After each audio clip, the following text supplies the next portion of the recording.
கர்த்தருடைய பரிசுத்த நாமத்திற்கு மகிமை உண்டாவதாக. இன்றைய இறை வார்த்தை ஏசாயா 62:3. நீ கர்த்தருடைய கையில் அலங்காரமான கிரீடமும் உன் தேவனுடைய கரத்தில் ராஜ முடியுமாய் இருப்பாய் என்று வாசிக்கிறோம். You shall also be a crown of glory in the hand of the Lord and a royal diadem in the hand of your God என்று நாம் வாசிக்கிறோம்.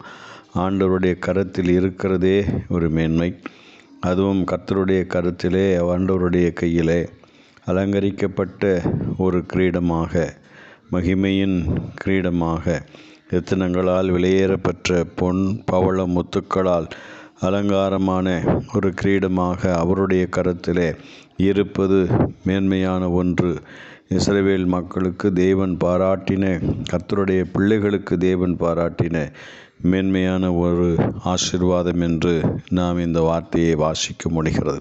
அது மாத்திரமல்ல, ஆண்டவருடைய கரத்திலே, தேவனுடைய கரத்திலே ராஜ முடியுமாய் இருப்பாய் என்று வாசிக்கிறோம். சர்வ வல்லவருடைய கரத்தில் அரச மகுடமாக அதிகாரமும் படைத்த, கட்டளையிடுகின்ற, ஆணை பிறப்பிக்கக்கூடிய ஒரு பவர்ஃபுல், தேவனால் அதிகாரம் படைத்த ஒரு ராஜ முடியாக இருக்கின்றோம் என்ற வார்த்தையை நாம் வாசிக்கிறோம். ஆகவே இந்த வார்த்தைகள் தேவனுடைய கருத்திலே நாம் எவ்வளவு மேன்மை உள்ளவர்களாக இருக்கிறோம் என்பதை நமக்கு இது காட்டுகிறது. கர்த்தர் இந்த வார்த்தைகளை ஆசீர்வதிப்பாராக.